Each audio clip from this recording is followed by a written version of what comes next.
Kaj so to soline? Soline so namenjene predvsem pridelavi soli. Sol je bila včasih zelo pomembna surovina in je še danes ena najbolj pomembnih živil.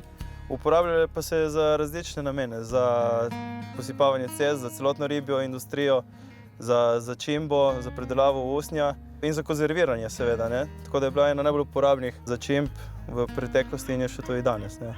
Kako pa nastane sol? Za sol potrebuješ slano vodo, površino, ki ne prepušča vode, ugodne vremenske pogoje, velike površine, na katerih lahko ta voda izhlapeva, veter, temperaturo, ugodne klimatske pogoje in potem se postopoma z majhnimi količinami vode voda hlapi in sol vedno bolj ostaja.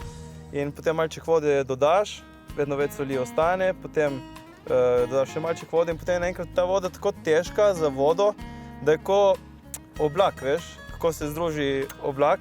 Vedno več vode je v njemu, rata malo bolj črn, ne, voda sicer ne rata črna, in kot da bi v enem trenutku rekel oblak, jaz ne morem zdržati več te vode, ne.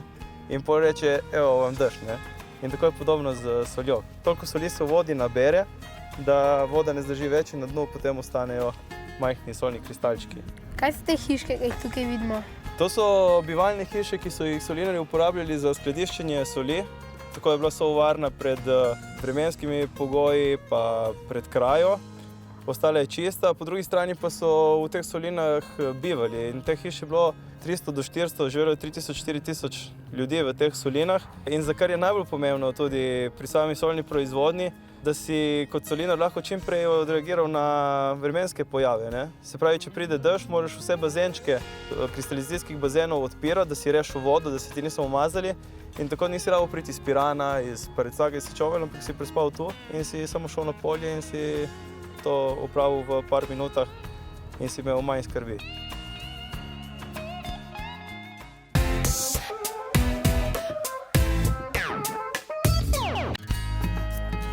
Taka skladišča so imeli tudi nekoč. Ja, ko so naredili solinarske hiše, so potem lahko sol v hišnih skladiščih zaščitili pred dežjem in tudi pred krajo, ne. Čemu pa služi to orodje? To je strgalo za sol. To je eno najpomembnejših orodij za solinarsko proizvodnjo. A se sol nabira ali se jo žanje? Sol se pobira. Mnogokrat se misli, da se jo žanje, ampak izvira iz italijanščine la raccolta del sale in pomeni pobiranje soli.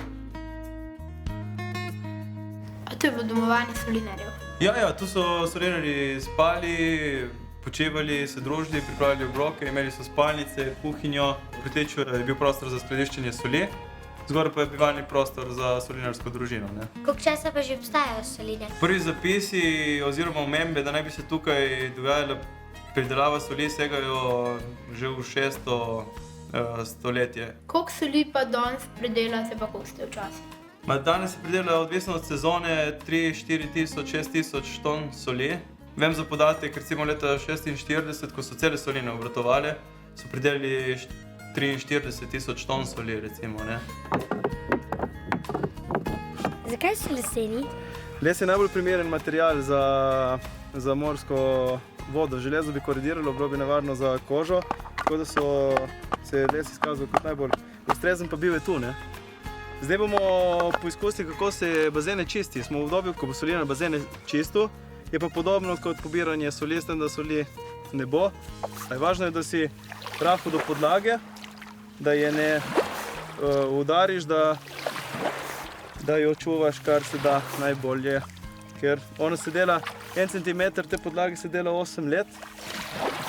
Vzameš strgalo za sol in odvečen mulj porivaš proti izhodu bazena.